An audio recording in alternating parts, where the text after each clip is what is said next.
Hello and welcome to a very special episode of the 100 Acre Wool Knitting Podcast.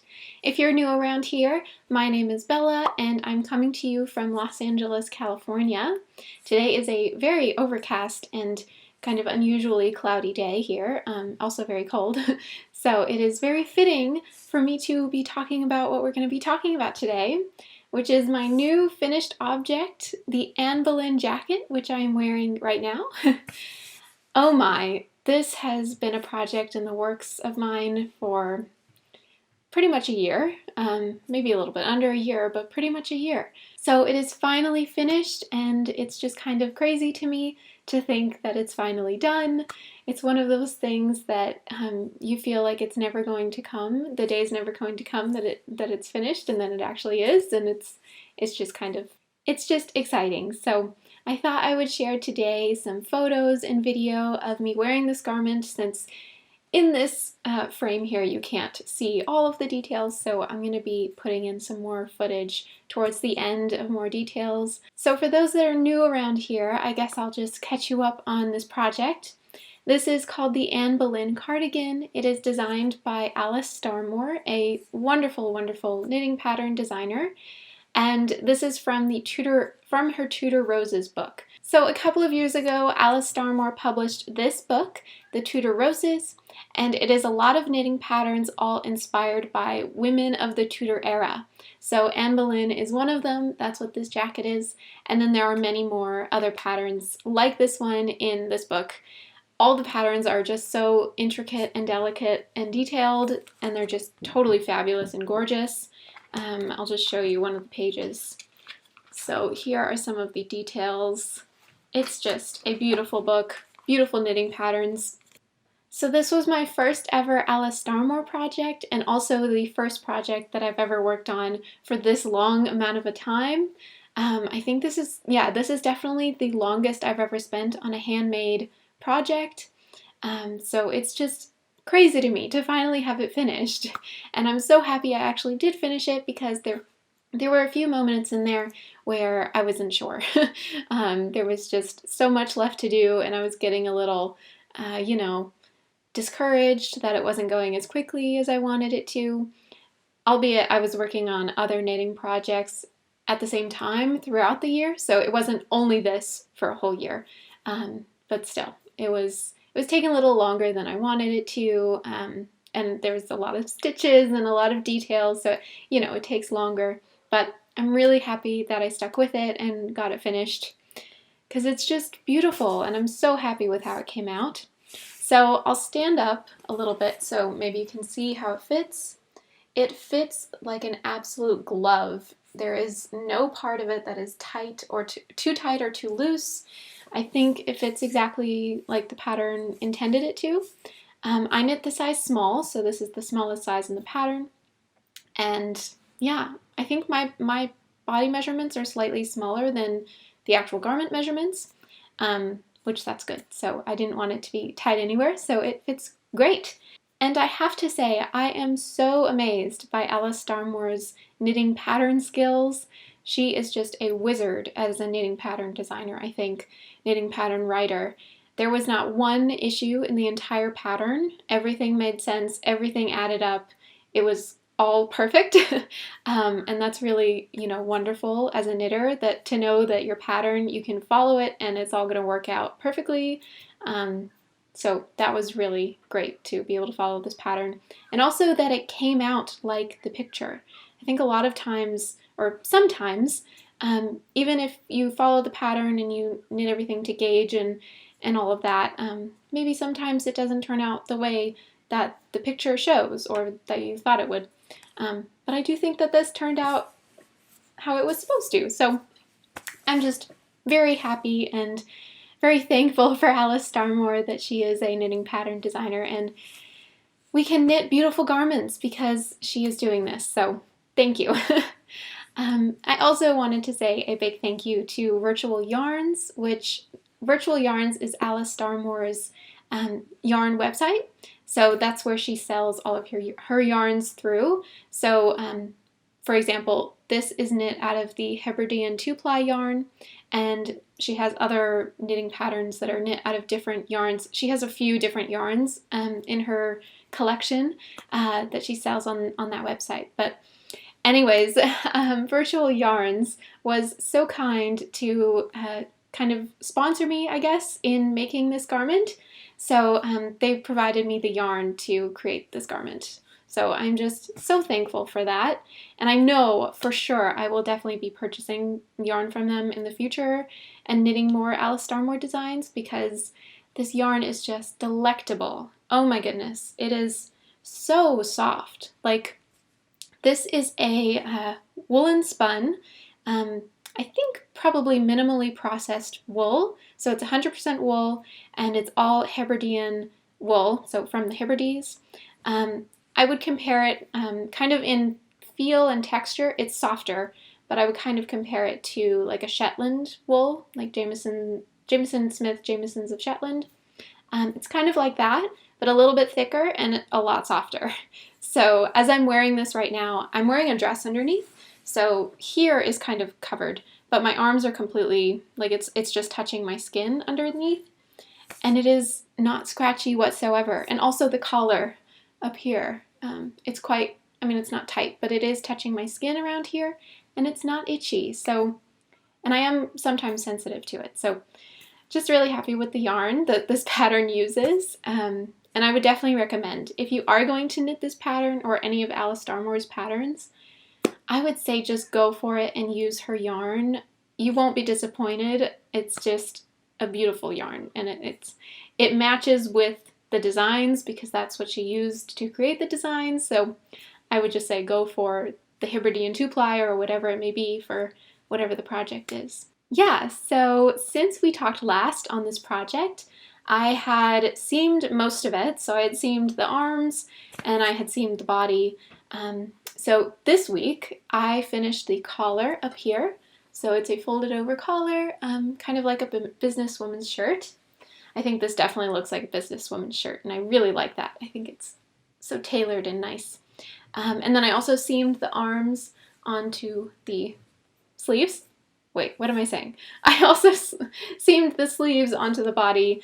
It's a set-in sleeve, so that was a new construction method for me for knitting. I had never done a knitted set-in sleeve. Very easy to follow. Again, the pattern, just follow the pattern. It was great. And then I also did the button band. So the button band was something very interesting. So I really enjoyed making the button band specifically. The gauge that is made with this, you use a slightly smaller needle than the rest of the garment. So it creates a tighter gauge, and it's really just like the perfect firmness, I guess you would say, of fabric, that it lays completely flat. Even when I have it open, even when I have the cardigan open or jacket open. It's just, I think, the perfect consistency. And it's also in garter stitch, so it adds that extra bulk and, you know, weightiness that you want for a button band. So these buttons were from a company called Bias Bespoke. They are an online tailoring company, so they have tons of notions and buttons and everything like that. But I chose these buttons because I felt that they looked most similar to the original buttons that were used in the original design. I really loved those buttons, and I couldn't find the exact ones anywhere, but I felt that these were close enough. And I also felt that the color of these, I'll put in, you'll see images of the actual color of this because it may not be coming up exactly right right now. But I felt that the color of these buttons especially went well with the colors of the rest of the garment. So yeah, really happy with how that came out. And the buttons also, there's 13 buttons on the button band, so it gives quite a good weight to the button band. Not sure if it'll really come up here on camera, but it's very nicely weighted, so it just, everything lays flat and it's just great. So yeah, this is how it looks as kind of a cardigan style. I think it's also very beautiful. This will probably go with so many things in my wardrobe. No, it will definitely go with many things in my wardrobe. I have a lot of light colored clothing, so I think anything light colored with these light colors I think it'll go. Since there are 5 colors in this, so I think it's very versatile that you can pair it with a lot of things. And I also had a little tip about the button band. Not just this button band specifically, but any button band. So oftentimes in a knitting pattern, you will knit the body, or whatever the main portion of the body, whether that's knit flat or and seamed, or whether it's in the round, whatever it may be. A lot of times the button band, or kind of framing if there is any, that'll be picked up and knit afterwards. So a lot of times in a pattern, the pattern writer will say pick up so ever many stitches for this section. And if you're working with a lot of stitches, it can be kind of overwhelming to try to figure out how to evenly space them over that distance. So like for this pattern specifically, or for example, for this pattern, for the amount of, or for the distance from the top here to the bottom down here, Alice Starmore just says to pick up however many, number of stitches.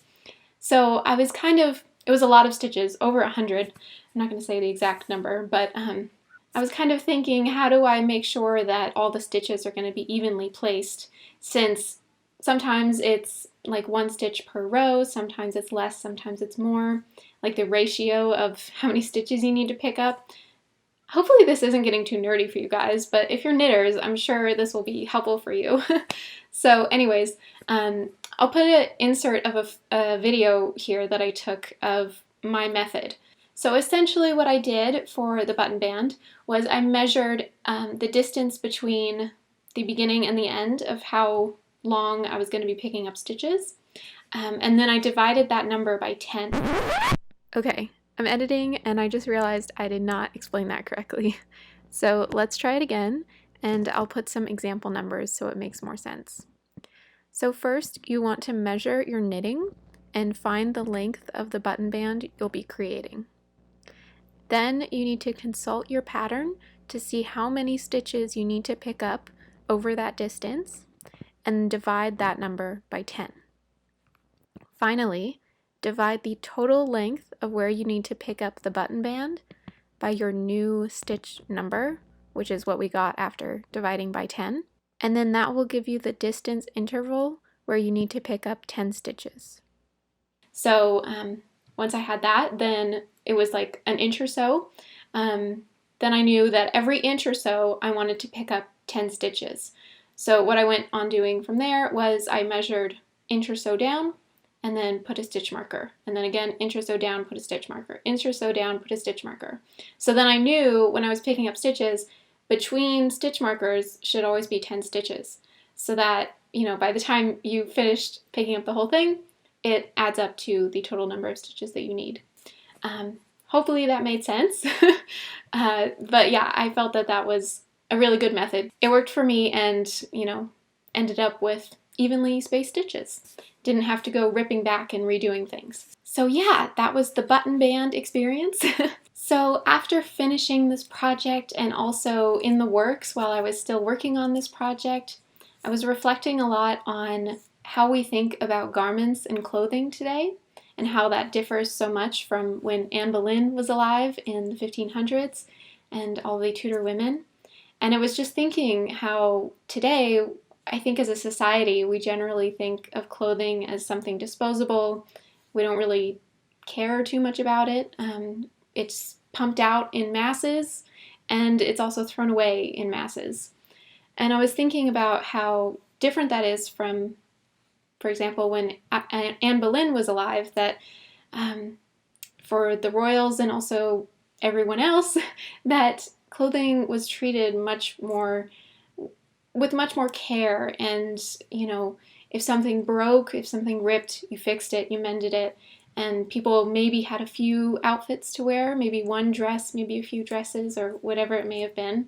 But in general, I think they paid a lot more attention to making things last, and also making things to begin with, making the clothing with a lot more care and intention behind it, that this will be something that you want to have it made to last. And just how different that is from today. So I felt that this pattern, Alice Starmore did a really wonderful job designing a pattern that feels modern. We can wear it today and it doesn't look old, if that makes sense. I think this pattern is modern. I think it's super beautiful and very, very cute also. So she designed something modern, but with that kind of sensibility of making things to last, making things of the highest quality out of the highest quality materials, so that when something is wrong, or if something tears or rips or it gets old, it can be mended. And then also thinking about the end of life with this garment, and that it's wool and it can decompose and go back and be turned into something else. Whereas a lot of things nowadays are made from, let's say, non-biodegradable things. So I was just reflecting on all of those thoughts and just happy that as knitters we take the time to think about our clothing more, and maybe knit with more intention. So I think I'm going to be focusing more on that personally, that things that I make, I want to make because I think I'm going to wear them for a lifetime or more, more of like heirloom pieces kind of thing. I actually have been doing, for the past couple years, haven't bought any clothing whatsoever. And I also have a goal that for the rest of my life, if I ever need clothing, then I will make it myself. So shoes, I can't make, so I will buy shoes when I need shoes. But for clothing at least, I do feel that I'm at the point that if I need a coat, I can sew or knit a coat. If I need pants, I can sew or knit pants. So yeah, that's just something I was ruminating and thinking on, and just happy that knitters are here and we take pride in our clothing and take pride in craftsmanship and making beautiful things. So yeah, and with that, I think we will get into the details portion of the video. So I hope you enjoy.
So I hope you enjoyed that.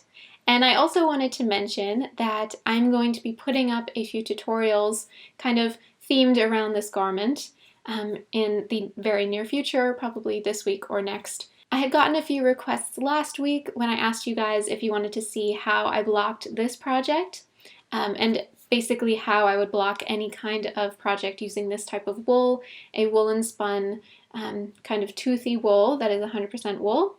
So I will be sharing that tutorial soon with you, how I would recommend blocking those garments. And then also a tutorial that I've been meaning to do, and it's just been kept getting pushed. So it's finally going to happen though. How I made the intarsia cables on this pattern. So I'll probably put a close-up photo so you can see what I'm talking about. But here on the cuffs, we have some intarsia cables. So 2 color cables with a main color and a contrast color. So I thought I would share with you the technique that I used to do that, and also kind of alongside that, cabling without a cable needle, because I did actually end up doing that for quite a bit of this project. So yeah, I thought those would be helpful for you for any project. You can use it for this pattern or any pattern that would, that those techniques would apply. So yeah, I hope that will be helpful for you. And that's all for today. I hope you enjoyed, hope you found some inspiration, and really, I do highly recommend you knit this pattern. If you like it, if you think it's beautiful, I do highly recommend you knitting it. It's just a joy. It is a bit of a challenge sometimes, but I think it's a good challenge, that it's not too overwhelming and you can definitely do it. And we'll have some tutorials here that can hopefully help you along the way. So I would highly recommend doing this pattern, or any pattern that you feel is just beautiful and you would love to have that in your life. Just go for it, you know? Don't let fear or not knowing if you can do it stop you. That's, yeah. Anyways. That's all for today. So I hope you enjoyed, hope you found some inspiration, and I guess we'll talk next week. So thanks again for tuning in and watching, and I'll see you next time. Bye-bye.